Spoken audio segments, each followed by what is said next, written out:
আসসালামু আলাইকুম প্রিয় শিক্ষার্থী বন্ধুরা, আজকে আমরা এসএসসির সবচেয়ে গুরুত্বপূর্ণ একটি চ্যাপ্টার জি বায়ো এনার্জেটিক্স যে চ্যাপ্টারটা রয়েছে সেই চ্যাপ্টারের সবচেয়ে গুরুত্বপূর্ণ পার্ট সালোক সংশ্লেষণ তথা ফটোসিনথেসিস প্রক্রিয়াটি নিয়ে আলোচনা করব। আসলে এসএসসিতে এই অধ্যায় থেকে প্রতি বছর একটা করে প্রশ্ন থাকে, আর এই প্রশ্নের ভিতরে সবচেয়ে গুরুত্বপূর্ণ যে অংশ সেটা হচ্ছে সালোক সংশ্লেষণ। আমাদের অনেকের কাছে যদি সালোক সংশ্লেষণ কি বলা হয় তাহলে আমরা সরাসরি উত্তর দিই যে সবুজ উদ্ভিদ যেভাবে খাদ্য তৈরি করে সেটাকে বলে সালোক সংশ্লেষণ। আসলে উদ্ভিদ খাদ্য তৈরি করে ঠিকই, কিন্তু উদ্ভিদের খাদ্য তৈরির একটা প্রক্রিয়া আছে, এই প্রক্রিয়াটা হচ্ছে সালোক সংশ্লেষণ। সেই প্রক্রিয়াটা আমরা সংজ্ঞায়িত এইভাবে করে থাকি যে শারীরতাত্ত্বিক প্রক্রিয়ায় সূর্যালোক ও ক্লোরোফিলের উপস্থিতিতে কার্বন ডাই অক্সাইড ও পানি বিক্রিয়া করে কার্বোহাইড্রেট জাতীয় তথা শর্করা জাতীয় খাদ্য তৈরি করে তাকে বলা হয় সালোক সংশ্লেষণ। আসলে এই প্রক্রিয়াটা যদি আমরা না বুঝে মুখস্থ করতে যাই তাহলে আমরা পরে খুব বিপদে, স্যার এত বড় কিছু কিভাবে মুখস্থ করবো?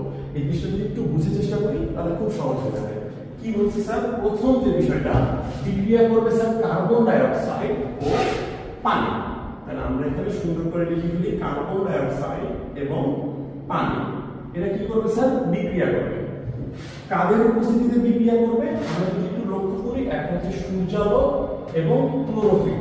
তাহলে আমরা সুন্দর করে লিখে ফেলি আলো এবং ক্লোরোফিল। এই দুইটার উপস্থিতিতে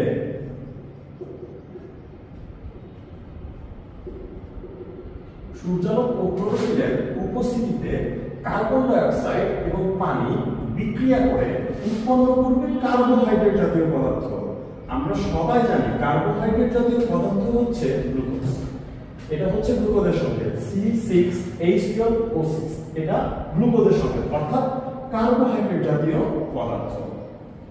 এই গ্লুকোজটা তৈরি করার সাথে সাথে আরো কিছু পদার্থ উৎপন্ন হয়, যা হচ্ছে পানি এবং অক্সিজেন।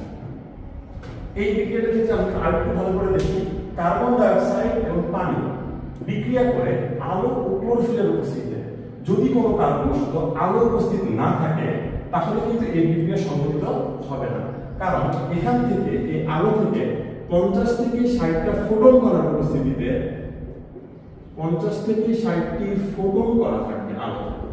এই ফোটন কণার উপস্থিতিতে ক্লোরোফিলের স্ট্রোমার ভেতরে গ্লুকোজ জাতীয় পদার্থটা উৎপন্ন হবে। এই গ্লুকোজ জাতীয় পদার্থ উৎপন্ন হওয়ার জন্য আমরা বিক্রিয়াটা একটু সমতা করে নিই। 6 অণু বিশিষ্ট কার্বন এবং 12 অণু পানি বিক্রিয়া করে 1 অণু গ্লুকোজ, 6 অণু পানি এবং 6 অণু অক্সিজেন উৎপন্ন করে থাকে। এই বিক্রিয়াটা হচ্ছে একটা জটিল জারণ বিজারণ বিক্রিয়া। তোমরা যারা রসায়ন করেছো তারা কিন্তু জানবে জারণ বিজারণ বিক্রিয়ায় একটা জারিত হয় এবং অপর একটি পদার্থ বিজারিত হয়। তো এইখানে কার্বন ডাই অক্সাইড মূলত বিজারিত হয় এবং পানি অণুটি জারিত হয়ে থাকে।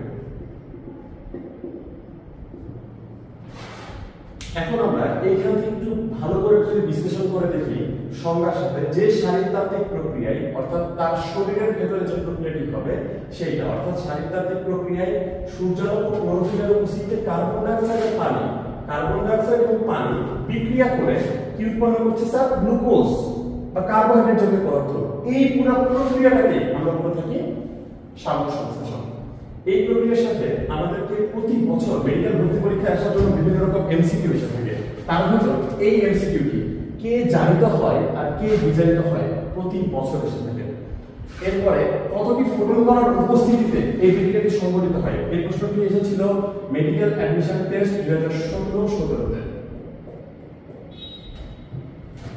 এখন যে বাচ্চা এই জিনিসটা খুব ভালো করে জানে যে এই বিক্রিয়া করার জন্য 50 থেকে 60টি ফোটন কণার প্রয়োজন, সে কিন্তু অ্যাডমিশন টেস্টের উত্তরটি খুব সহজেই দিয়ে আসতে পারবে। এখন আমরা চলে যাব এই বিক্রিয়াটা হওয়ার জন্য সর্বপ্রথম বিজ্ঞানী ব্ল্যাকম্যান, ইংরেজ বিজ্ঞানী ব্ল্যাকম্যান সর্বপ্রথম এই প্রক্রিয়াটিকে দুই ভাগে ভাগ করেছিলেন। একটা হচ্ছে আলোক নির্ভর পর্যায়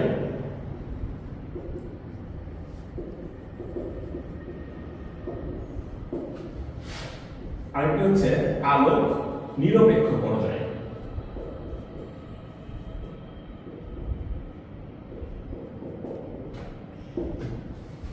ঢাকা বিশ্ববিদ্যালয় 2016-17 প্রশ্ন এসেছিল কোন বিজ্ঞানী সর্বপ্রথম এই সালোক সংশ্লেষণ প্রক্রিয়াকে বিশ্লেষণ করে? সর্বপ্রথম সালোক সংশ্লেষণ প্রক্রিয়াকে ভাগ করেছিল বিজ্ঞানী ব্ল্যাকম্যান। সেই সালোক সংশ্লেষণ প্রক্রিয়াকে দুই ভাগে ভাগ করা যায়, একটা হচ্ছে আলোক নির্ভর পর্যায় এবং অপরটি হচ্ছে আলোক নিরপেক্ষ পর্যায়। এখন আমরা দেখব এই আলোক নির্ভর পর্যায়ে আসলে কি হচ্ছে এবং আলোক নিরপেক্ষ পর্যায়ে কি হচ্ছে। সর্বপ্রথমে উদ্ভিদ পানি গ্রহণ করে।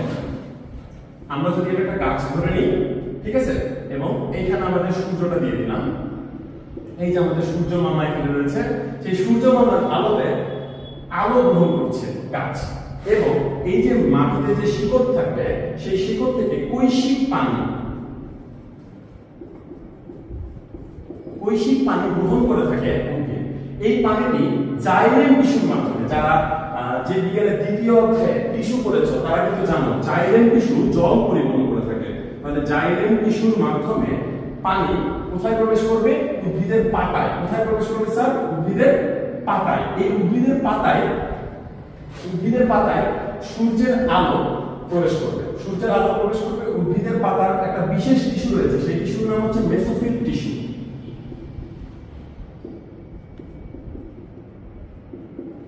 এই মেসোফিল টিস্যুতে সর্বপ্রথম পানি প্রবেশ করবে শিকড়ের মাধ্যমে, জাইলেম টিস্যুর মাধ্যমে, এবং সূর্যের আলো থেকে আসা 50 থেকে 60টি ফোটন কণা, যেটা আমরা লিখেছিলাম, সেই ফোটন কণা প্রবেশ করবে পাতার মেসোফিল টিস্যুতে, এবং সেখানে প্রচুর পরিমাণে ক্লোরোপ্লাস্ট উপস্থিত থাকার কারণে সেখানে আমাদের খাদ্য প্রডিউস হয়ে থাকে। এই মেসোফিল টিস্যুকে বলা হয় খাদ্য তৈরি হওয়ার প্রধান স্থান। খাদ্য তৈরি হওয়ার প্রধান স্থান এই বলে প্রশ্ন এসেছিল মেডিকেল ভর্তি পরীক্ষা 2019-20 মেডিকেল ভর্তি পরীক্ষা 2019-20 প্রশ্ন এসেছিল খাদ্য সংশ্লেষণের অর্থাৎ সালোক সংশ্লেষণ প্রক্রিয়ার প্রধান স্থান কোনটি? সেখানে অপশন ছিল মেসোফিল টিস্যু, সেখানে অপশন ছিল প্যারিসেট টিস্যু, সেখানে অপশন ছিল স্পঞ্জি টিস্যু, এবং কোনটি নয়। এই চারটি অপশনের ভিতরে যে দাঁড়িয়েছে মেসোফিল টিস্যু, তার উত্তরটা কিন্তু সঠিক হয়েছে।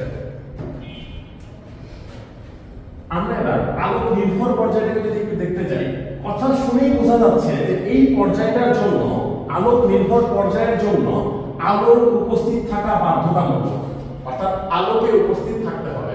যদি আলো উপস্থিত না থাকে তাহলে এই প্রক্রিয়া সংঘটিত হবে না। আলো উপস্থিত থাকলে কি হবে? আপনি একটু চিন্তা করি তো, আলোতে এক ধরনের শক্তি থাকে। তোমরা যারা পদার্থবিজ্ঞান বা রসায়ন করেছো তারা কিন্তু খুব ভালো করেই জানো, আলোর ভিতরে থাকবে সৌরশক্তি। উদ্ভিদ কি করে? এই সৌরশক্তিকে সে রূপান্তরিত করবে রাসায়নিক শক্তিতে। তাহলে আমরা এখানে দুইটা পয়েন্ট পেয়েছি। একটা পয়েন্ট হচ্ছে আলোর উপস্থিতি বাধ্যতামূলক, আলো বাধ্যতামূলক থাকবে, এবং আরেকটা পয়েন্ট হচ্ছে যে এখানে সৌরশক্তি কনভার্ট হবে কোন শক্তিতে? রাসায়নিক শক্তিতে।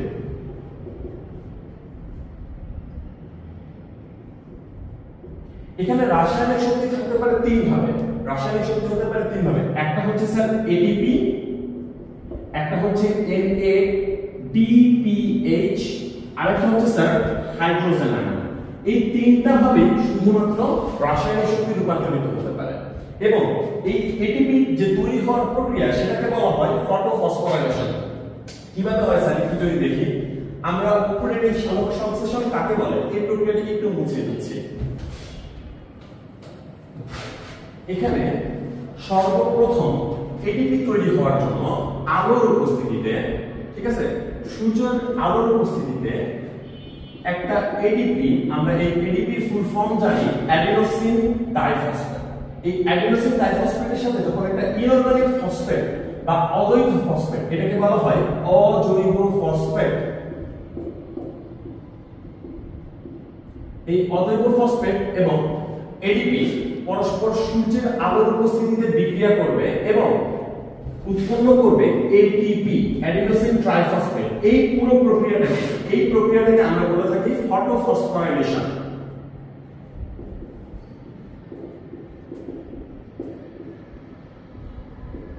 তাহলে স্যার আমরা বিষয়টা কি জানলাম? সর্বপ্রথম আলোক নির্ভর পর্যায়ে যখন আমরা পড়ছি তখন আমরা বলে দিচ্ছি যে এই পর্যায়ে আলোর উপস্থিত থাকা বাধ্যতামূলক, এর পরবর্তীতে কি এখানে সৌরশক্তি রাসায়নিক শক্তিতে রূপান্তরিত হয়। রাসায়নিক শক্তি থাকতে পারে তিন ভাবে, একটা হচ্ছে এটিপি, একটা এনএডিপিএস, একটা হাইড্রোজেন আয়ন। এবং এই এটিপি তৈরি হওয়ার যে প্রক্রিয়া সেটাকে বলা হয় ফটোফসফোরাইলেশন। এখানে কি হয়, এটিপির সাথে একটা ইনঅর্গানিক ফসফেট যুক্ত হয়ে এটিপি তৈরি করে। এই পর্যায়ে স্যার তোমাদের বইয়ে সুন্দর করে কিন্তু আরেকটা লাইন লেখা আছে সুন্দর করে, যে আলোর উপস্থিতিতে পানি ভেঙে যায়। ঠিক আছে, আমরা যে পানিটাকে নিয়ে বিক্রিয়া করছিলাম সেই পানিটা ভেঙে গিয়ে তৈরি করবে হাইড্রোজেন আয়ন অর্থাৎ প্রোটন, এটাকে আমরা কিন্তু প্রোটন বলে থাকি, এবং উৎপন্ন করবে ইলেকট্রন এবং উৎপন্ন করবে অক্সিজেন।